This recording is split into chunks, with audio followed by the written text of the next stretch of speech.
Hi, I'm Audalis. My sister laughed when I said I was just a waitress. She waved a legal contract in my face like it was a joke, told me to translate it if I was so smart. But what she didn't know was that I'd spent years wiping tables and reading corporate fine print in 2 languages.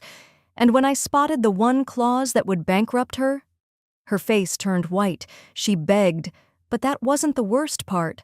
The worst part was knowing my own family always knew I could read it. They just prayed I'd stay quiet. Before we dive in, let us know. What time are you listening and where are you? Drop it in the comments below. You're not alone in this kind of betrayal. Let's begin. I folded the last napkin like it mattered. Like it wasn't going to end up crumpled and wine-stained by someone who'd never know I was the one who aligned every fork and polished every glass. The linen was still warm from the steamer as I laid it beside the charger plate, right where a name card would go, if I had one. But there was no card for me. The ballroom gleamed under chandeliers I couldn't afford to stand beneath unless I was carrying something: crystal water goblets, bread baskets, quiet apologies. That night, I carried all three. I didn't belong at the table, I belonged to the staff, but I knew the guest list better than the maitre d'. I'd memorized it the moment it was finalized. I knew the placement, the investors, the honorary chair, even the caterer's preferred wine pour. What I didn't expect was how loud her voice would sound after all these years. Well, well. A familiar, calculated voice rang from the archway. Look who finally found her place. I didn't need to turn, I already knew. My sister always made an entrance like she was filming a scene. Callista stood in a sleek black gown, every inch of her curated. Her hair, her tone, her disdain, they were all sharpened for display. A few guests laughed, unsure whether they were supposed to. Some smiled politely, waiting to see who she'd crush next. And I held the tray steady, just like I had years ago when she first told me I wasn't built for the front office. A man to her left raised an eyebrow. Wait, he said, squinting as if I were an unfinished puzzle. Aren't you one of the founder's daughters? I remember Audalis, right? I opened my mouth to answer, but Callista sliced in. She used to wipe tables in the break room, she said with a tight smile. You're not wrong. Before I could react, she reached over with a flick of her fingers, and the white napkin I'd just folded fell to the floor. Nobody said a word, the kind of silence where the air itself goes still. I bent down slowly, not to pick up the napkin, but to center myself. I'd survived worse, but the taste of metal rose behind my teeth. My tray was empty now, just like the seat I used to hold at the family table. I walked back toward the kitchen, heels clicking against tile. Behind me, Callista's laughter mingled with clinking glasses. I passed the coffee station and leaned against the sink. For a second, I just breathed. One of the newer girls, Celia, maybe 19, peeked in and asked, "Hey, are you okay?" I looked at her in the mirror. My reflection stared back, eyes steady, mouth calm, but something sharper behind it all. I adjusted my collar. "They expect silence," I said softly. "Let them." When I returned to the ballroom, Harvey, the same man who'd asked the question, motioned me over again. "Audalis, I'm just working tonight," I said, cutting gently but firmly. "That's all." He frowned, watching me longer than he should have, like he wanted to ask why I wasn't in a seat instead of holding a tray. I moved past him and refilled the champagne flutes one by one. Each pop of a cork felt like a punctuation mark. I didn't let my hands shake. I didn't let my face betray a thing. Near the podium, Callista leaned toward a sharply dressed man, someone from legal, if I remembered right. Her voice dropped, but I still caught it. "Let's see if she can even read the contract tonight," she said. "It's in German." They laughed again. Then, with deliberate grace, she slid a folder onto the table, right in front of the empty seat at the end, the one she thought I'd never reach. I kept my distance, but my eyes didn't leave that folder, not for a second. Callista's nails clicked once against the polished wood as she slid the contract toward me. Her eyes sparkled with something between mischief and malice. too polished to call it cruelty outright. But I knew better. Her smile had teeth. The folder stopped at the edge of my tray, brushing the corner of the white napkin I'd just refolded. I glanced at it, leather-bound, thick, with a German supplier's insignia embossed in silver. I hadn't seen that logo in years, but my stomach knew it before my eyes did. "Well," she said, louder this time, drawing the attention of a nearby table. "Translate this for us, genius." She added a breathy laugh, the kind meant to sound amused but landed like a slap. "It's confidential, of course, but let's see what little Miss Waitress can do." I didn't move right away. That pause, 2 seconds too long, was all the room needed to twist with discomfort. A few glances darted over. Someone chuckled politely, unsure if it was a joke. Harvey, across the table, narrowed his eyes. "That's odd," he muttered, half to himself. "Isn't that Bergen-Zoon? Berlin?" Callista didn't miss a beat. "Exactly," she said sweetly. "Let's see if she can still read after all that mop wrangling." I lifted the folder calmly. My hands were steady. My voice, when it came, was softer than hers, but it carried. "All right." There was a hush, a flicker of something unfamiliar in her face. Not panic, not yet. But she hadn't expected me to say yes. I turned and walked to the side table where the extra glasses were being restocked. My tray settled beside a polished ice bucket. I opened the folder slowly, page by page, as the jazz quartet played something mellow in the background. It was real, not a prop. The contract was legitimate, signed, stamped, and dated, drafted by Bergen-Zoon, one of the few firms in Berlin I had once worked with. That summer in Dusseldorf came back like a tide. I was 21, unpaid, sent there to gain experience, my father said. He'd handed me a thick binder and told me to be useful. I translated dozens of supplier agreements, streamlined terminology, restructured clauses so they'd be compliant in the States. I had worked weekends. I remember the smell of ink and European paper. The sun barely set past 9 p.m. in July. And when I got back, Callista received a company-wide congratulatory email for spearheading our European compliance restructure. My name wasn't even in the CC. I turned a page in the contract now, scanning the thick block of German legalese. It was familiar, maddeningly so. I even remembered this particular clause, Haftungsübertragung, liability shift. And then it hit me. They'd changed it. Not subtly, either. The version in this folder had been amended, poorly. The phrasing created a loophole. In American jurisdiction, it would transfer personal liability onto the signatory if the signer was named as an individual representative of a misregistered LLC. I froze. Callista's name was on the signature block, and beneath it, the wrong entity. They'd assigned her title under an expired legal unit, one that had been dissolved last year. Whoever approved this copy didn't realize what they'd done. She was exposed, and she didn't even know it. I looked up briefly. She was sipping champagne now, laughing with someone from a logistics firm. The contract was a game to her, a way to humiliate me in public. She didn't realize what she'd handed over. I closed the folder gently, tucked it beneath my arm. As I passed her table, I stopped just long enough to place it back down with care.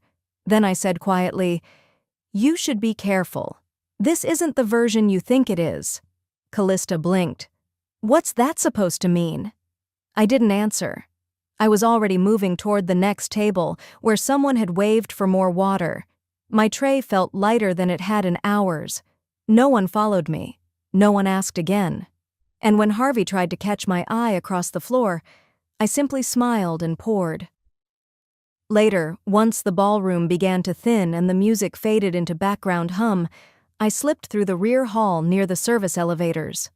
My phone was already in my hand. I laid the contract out on a linen-draped table. Tap. The camera shutter clicked. Zoom.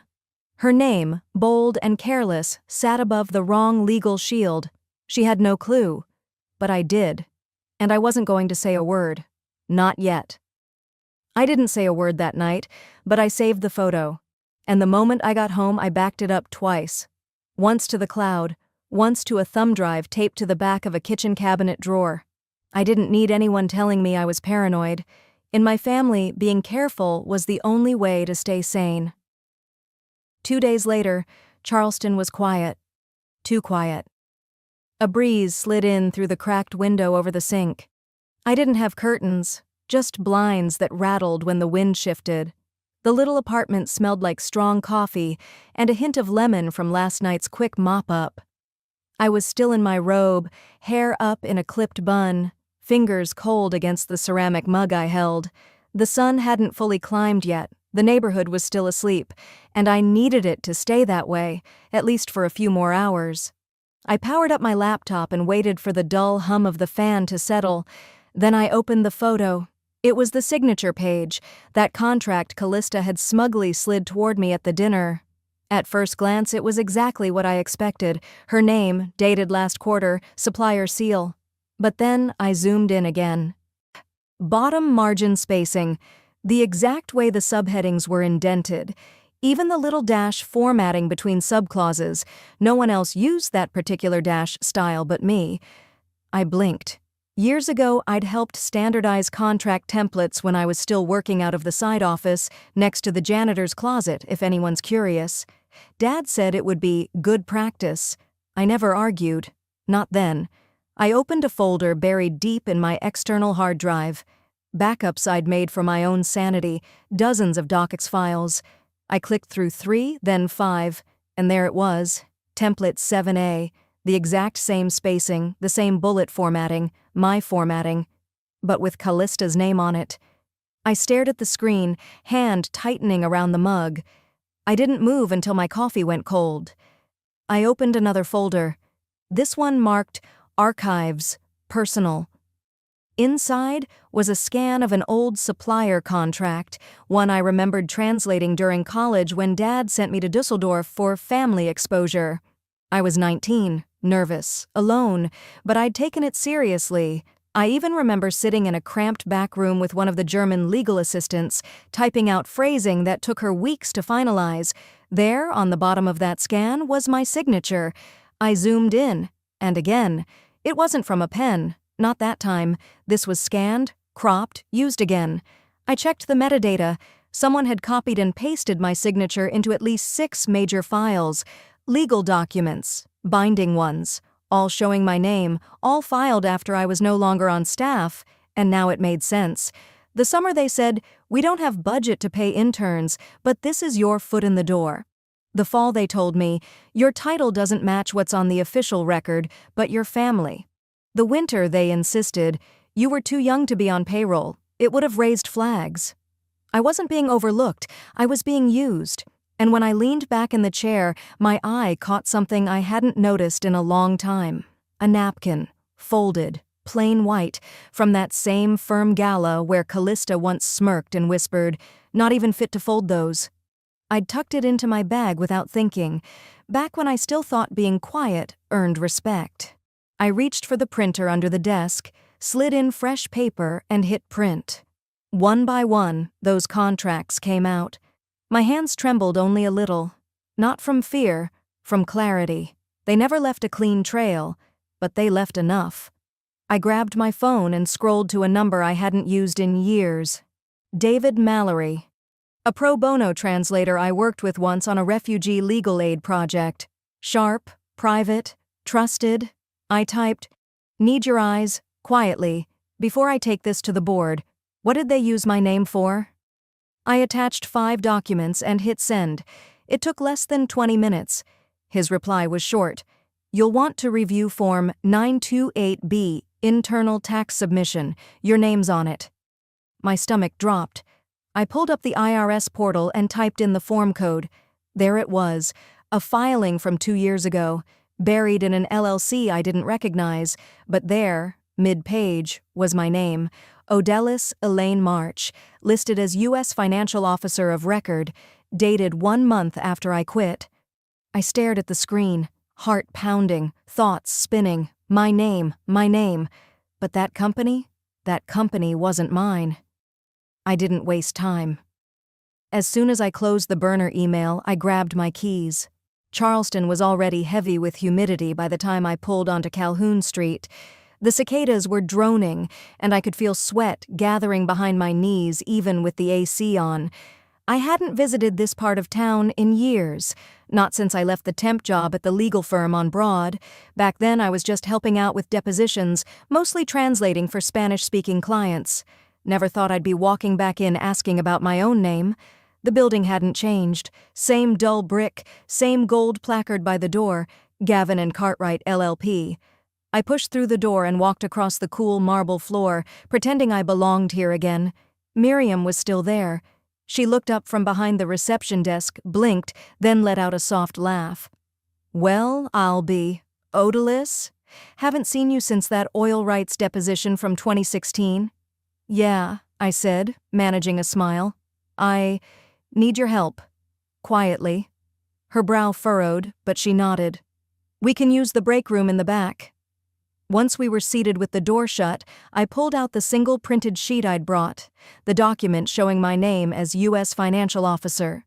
Miriam read it, eyes narrowing. "You never signed this?" "No." She glanced at the footer, then turned to her computer.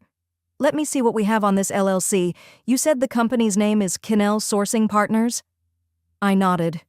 Her fingers moved fast over the keyboard. Within minutes, she had the state incorporation records, the EIN assignment, and, most damning, a scanned PDF of the original registration form. She turned the screen toward me. And there it was. My full name, my old Charleston address, even the last 4 digits of my social. "That's my signature," I whispered, "but I never signed that document." "I figured," she said quietly. "This was filed in March last year." "That's 1 month after I left the company." Miriam clicked another tab. "You want the really fun part?" I didn't answer. I just braced myself. She opened a banking document, a vendor list, routing instructions. "They've been using your name to process foreign payments," she said. "Looks like textile shipments from overseas. Everything routed through this shell." Shell. The word hit like ice water. I wasn't just a name on paper. I was the liability sink, the name they used to take in funds that couldn't be traced back to them. "They put this in my name on purpose," I said slowly, breath catching in my throat. "So if the IRS comes knocking—" "You're the one they come for," Miriam finished. She leaned back. "Do you remember signing anything remotely like this?" A memory flickered. Back when I returned from Germany, Callista had walked into my office holding a beige folder. "Standard compliance form," she said. "Some employment tax stuff. Just sign it. Legal's been on our back." I was tired, jet-lagged, and trying to prove I still had a place in the company. So I signed. I never even read it. Now I understood. That wasn't a tax form. It was a power of attorney. A disguised document giving them permission to act in my name. I stood. My legs felt unsteady, like I'd just come off a boat. Miriam looked up. "Want me to print you everything?" "Please," I said. "And thank you. You have no idea how much this helps." She placed the files in a manila envelope and handed it over like she was passing a grenade. I didn't drive home right away. I needed air, but not the thick, syrupy kind hovering outside. So I sat in the parking lot, window half down, envelope resting on my lap. My reflection in the car window stared back at me, older, wiser, a little angrier. I touched the edge of my jaw, as if to confirm that I was still here, that this was still real.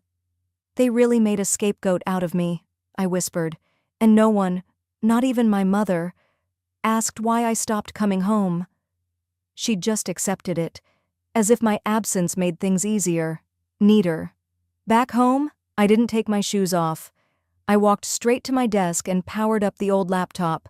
My hand hovered over the keyboard, then I opened a blank email window, addressed to procurementhouserimports.com, the supplier listed on the financial documents. Subject, unauthorized U.S. representation. I typed, "To whom it may concern, this is a courtesy alert. The individual listed as your U.S. agent of record for Kinnell Sourcing Partners was never legally authorized to represent said LLC. I strongly recommend you pause any further shipment or payment until legal ownership is confirmed. No reply necessary." An anonymous source, I read it 3 times, then clicked send. It was a small move, but strategic, because if the shipments were frozen, the entire pipeline they built on my name would crumble. They'd have to explain everything, and not just to me. I sat back and waited. It didn't take long. 3 hours later, while microwaving leftover curry, my phone vibrated. A burner email I hadn't checked since the morning. The subject line read, "Re-Kinnell account, urgent." But it wasn't from the supplier. It was from Callista's assistant, sent by accident to the full company alias, which I had quietly subscribed to months ago. The preview line said it all. She knows. And just like that, the mask they wore slipped. They were scrambling, and I was just getting started. I opened the email and felt it. Panic on their end. My tea had long gone cold on the table. The screen lit up again. Another email, then another. I didn't touch my keyboard. I didn't need to. Just watching was enough.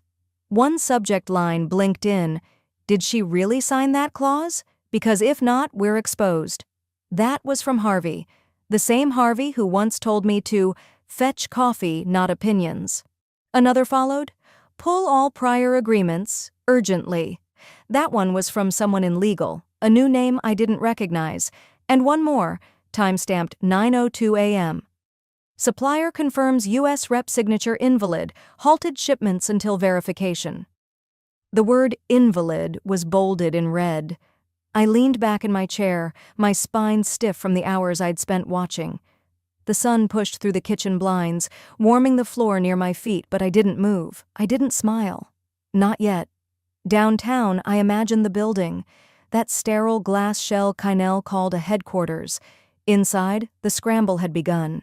At 9:37, an email from Callista herself slipped through. Emergency boardroom briefing, no recordings, phones off, attendance required. Her name was in bold, no greeting, no punctuation. Then a full 6 minutes of silence. I got up and rinsed my mug. And by the time I came back, the air had shifted. 2 more internal memos had leaked into the dummy inbox. Callista must have forgotten to lock me out. Or maybe no one had time to check. The German contract had been flagged by their compliance team. The supplier froze all movement. The revenue pipeline stopped midstream. Someone had pulled the brake, and it wasn't me. I'd only told them the brake existed. I pictured the boardroom, the same space I used to creep through in silence, setting water pitchers on the table. I wasn't on the guest list back then. I was background noise in a neat blouse. I remember once suggesting a translator be brought in for a visiting client. One of the partners had chuckled and said, "We don't need commentary from the help. They don't see me now either, but they feel me." At 10:12, a new name hit my inbox. Branford from the auditing firm. I knew that name. He'd come into Kinnell years ago during an annual check. Quiet, with thick glasses and a calm voice. I'd once helped him access archived language contracts during a blackout. He'd told me I was smarter than the men in the room. I hadn't forgotten that. I opened a new draft and typed his name in the address field. I didn't hesitate.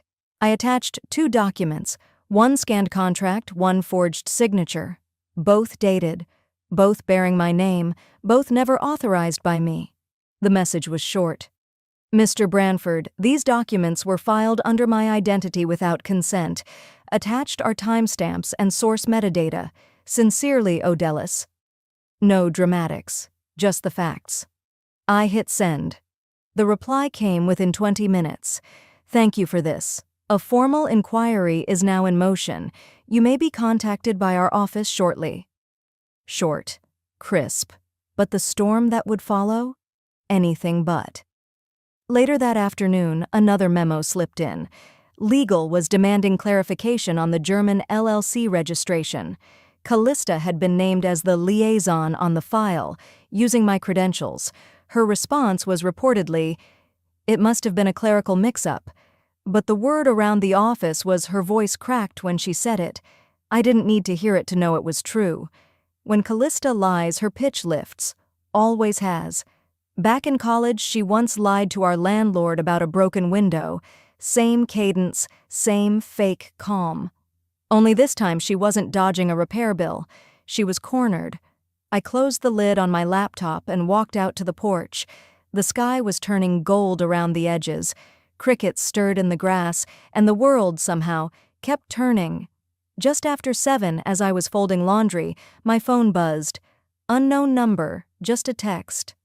Whatever you did, thank you. They don't know it yet, but they're about to fall.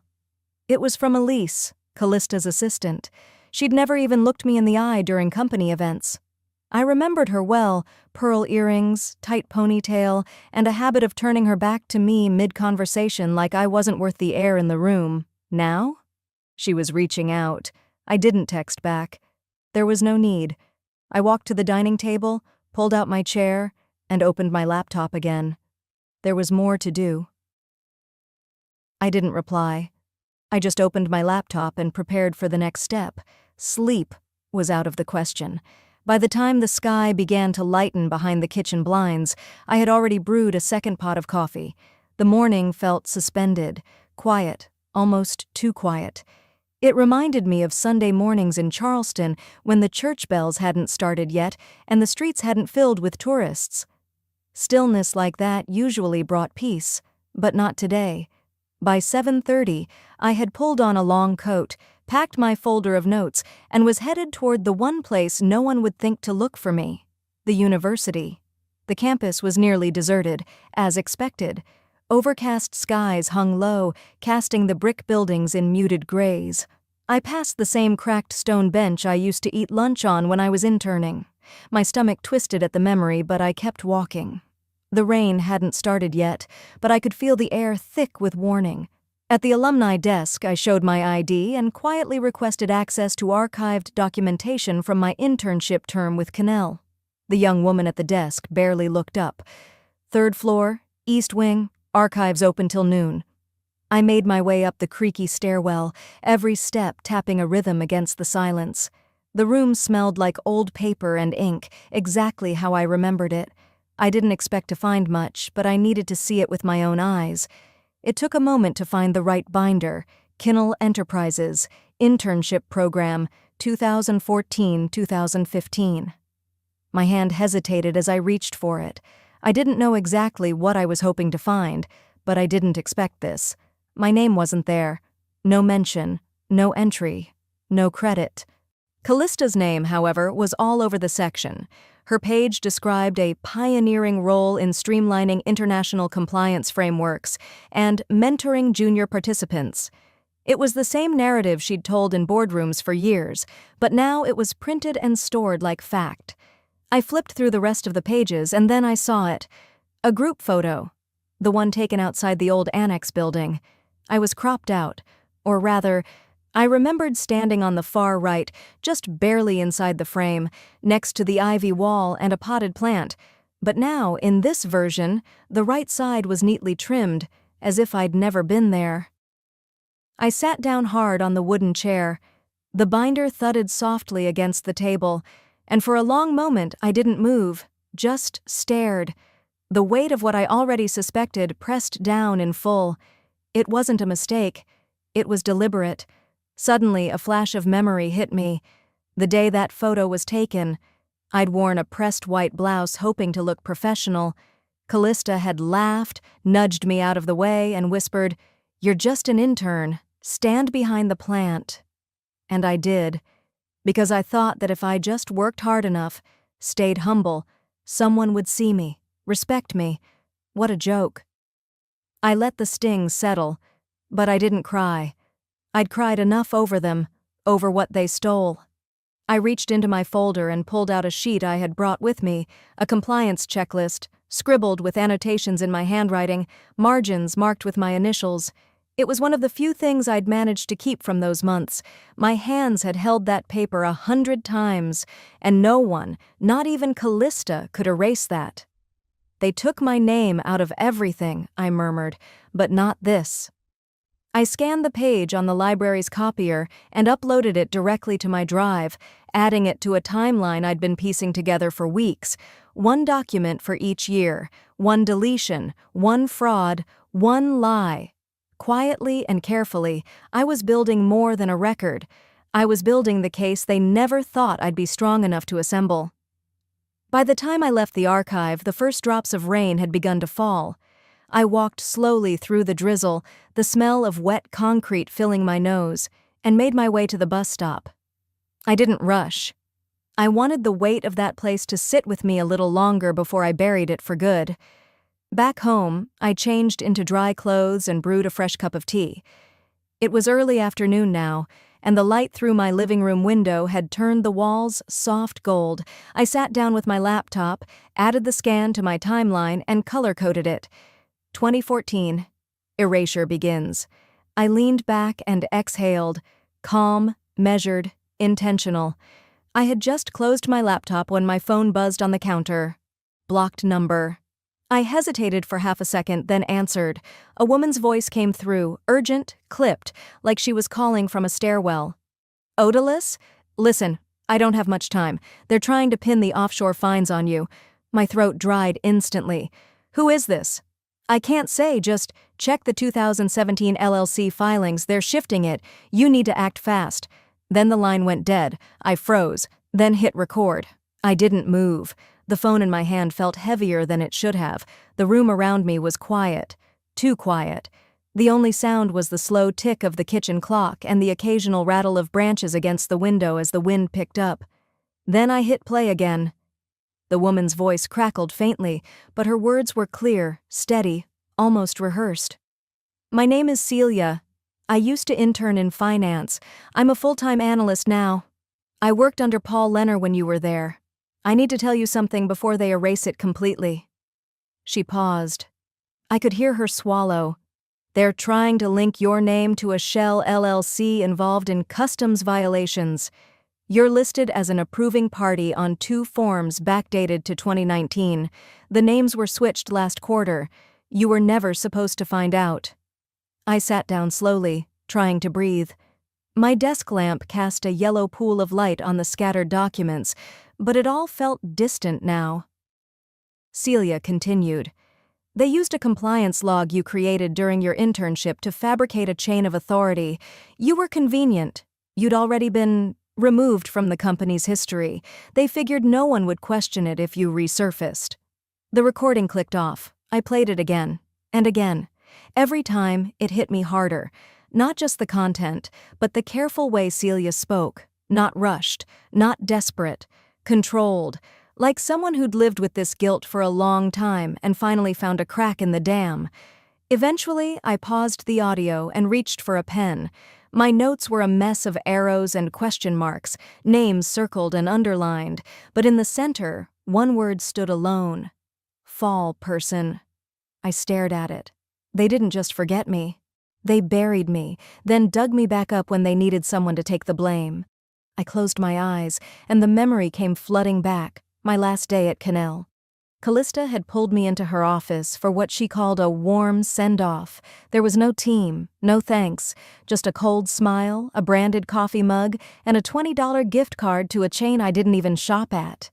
You'll always be a part of this family, she'd said, placing her hand awkwardly on my shoulder.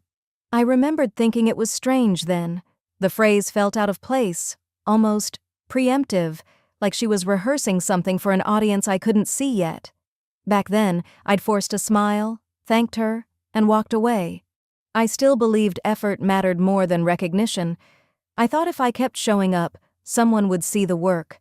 That being invisible was just temporary. But now I saw it for what it was. A stage. A setup.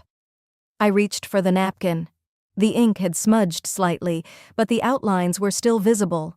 My handwriting, my initials, circling the faulty clause that eventually helped trigger the audit.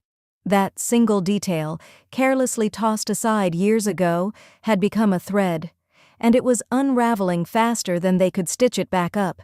Celia had said, "I saw the napkin photo." That's why she came forward.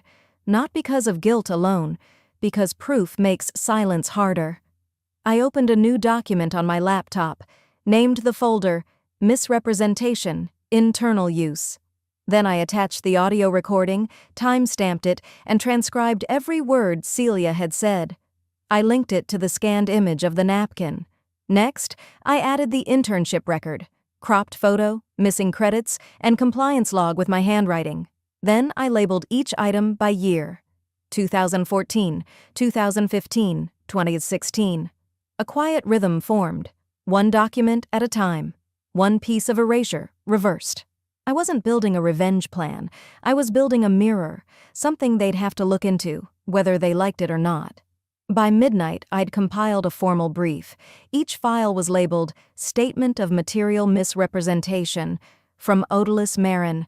I sent it 3 ways. First, to the IRS Fraud Division. Second, to the U.S. Customs Office. Third, to the chairman of Kinnell's board. No dramatic note, no cover letter. Just the truth, delivered calmly, precisely, and without warning. Then I shut the laptop. Silence again. Rain tapped steadily on the window.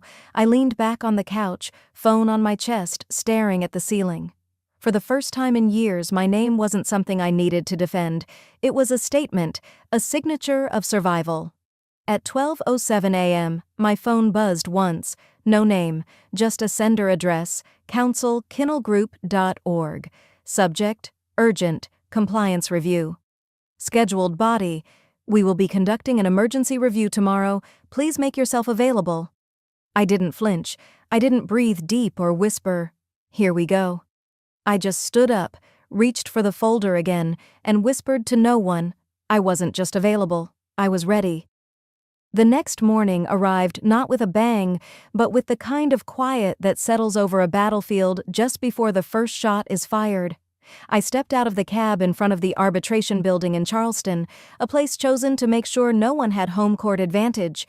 The rain from the night before had passed, but the sidewalks still glistened.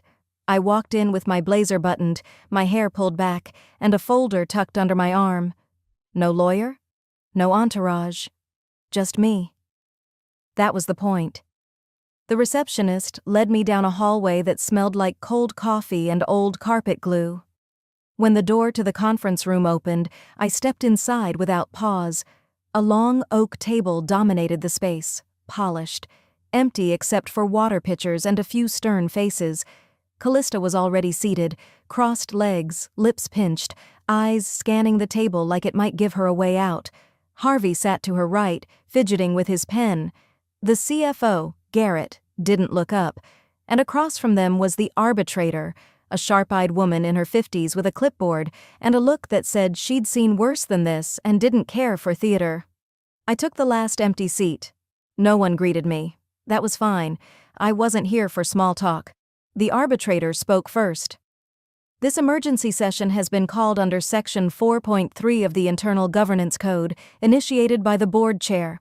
We're here to assess allegations of identity misappropriation, data misuse, and potential financial fraud. She glanced up at me. "Ms. Marin, you may proceed." I didn't thank her. I didn't need to. I simply opened the folder. The first page slid out like the start of a reckoning. "This," I said, keeping my voice even, "is a copy of the power of attorney form allegedly signed by me in 2020, notarized with a date stamp from 2 months after I left the company." I turned the page slowly. Here's the original template from HR, where the digital signature field is still blank. No one said a word. Harvey's pen froze mid-scribble. I continued. "Next, this is the cropped employee photo attached to my record in the LLC filings. The full image shows me wearing a visitor badge, because I wasn't on payroll anymore." Callista shifted. She was barely a contractor. I didn't look at her. I spoke louder. "Yet you moved 6 figures through accounts linked to my name." That shut her up. I placed the next sheet down. "These are wire transfer logs, all of them routed through a shell account tied to customs rebates. Rebates approved using credentials you claimed were mine. But I never logged in, never saw them." The arbitrator leaned forward slightly. The CFO cleared his throat. "And finally," I said, placing the napkin down like a final card in a game no one wanted to play anymore, "this is the original napkin I left on the rooftop in Frankfurt, with Callista's handwriting, outlining the backdate authorization plan. Recovered by someone who actually believed the truth mattered." There was silence. The air in the room felt carved out. Callista tried to laugh, but it died halfway. "This is absurd. She left. She wasn't even a real what?" I turned my eyes to her now. A real employee? A real person? A real problem? The arbitrator looked between us. Ms. Thorne, please refrain. But I kept going, calmly. You told people I disappeared. You used my name to cover transactions. And when it got too risky, you built a firewall of lies around your own title. Garrett finally looked up. Miss Marin, he said quietly, we weren't aware of the extent. I cut him a look. You were aware of me, I said, and you erased me anyway. The arbitrator scribbled something, probably a note for the summary. I didn't care. I stood. I've sent all evidence to federal departments, Customs, IRS, your board chair. You may want to inform your insurance counsel before they find out through other channels. The silence was different now, no longer dismissive. It was recognition, heavy and sour. I didn't wait to be dismissed. I walked out without a word, down the hallway, out the door, into the sunlight that had finally broken through the clouds. I was halfway down the front steps when I heard the sound of heels behind me. Fast, desperate. Odalys, wait, please. I stopped, slowly turned. Callista stood at the top of the stairs, no longer the towering executive. Her voice cracked just slightly. You don't understand. None of this was supposed to reach you. I looked up at her. For the first time, I wasn't angry, just tired. You were right, I said, voice low. I was just a waitress, and today, I served the truth. I turned back toward the street. I didn't look back, but I knew that moment broke her. 2 weeks passed like the tide, gentle but steady. The city kept moving, as it always did. I didn't chase headlines. I didn't respond to emails asking for comment. I didn't even change my number. I just showed up. The cafe sat at the corner of East Bay and Queen, facing the river like it always had. Same worn counter, same creaky screen door that snapped shut a half-second too late. The morning sun slanted through the windows in wide golden bands, warming the wooden tables I used to wipe down before sunrise. I picked the booth by the window, my old favorite, back when I worked double shifts and still came up short, back when I was invisible unless I was carrying someone's lunch. Now I carried nothing but a small canvas bag and a quiet heart. The manager, Lydia, caught my eye from behind the espresso machine. She smiled like someone who didn't need to ask questions. You're back, she said simply, walking over. Just visiting, I replied, letting the ceramic mug warm both my hands. Behind her, a young barista, Maya, was refilling the sugar containers. She looked up, then walked over with a kind of nervous energy. Miss Marin? Her voice was soft. You helped me fill out that FAFSA form last year. I got in. I'm going to community college in the fall. I smiled, genuinely this time. You did that yourself. I just nudged the cursor. She beamed. Still, thank you. I nodded, then returned my gaze to the river. People passed by outside, joggers, tourists, parents wrangling toddlers. Just ordinary life, unbothered by boardrooms or settlements or executive betrayals. And for the first time in a long while, I didn't feel like I had to prove I belonged in any of it. The news didn't come all at once. It trickled in, like condensation down a cold glass. One former coworker texted, "You hear about Callista?" Another forwarded me a press release. Effective immediately, Callista Grafton has stepped down as acting managing partner. The firm had, apparently, reached a private resolution with a former consultant. There was no name in the statement, but they didn't have to say it.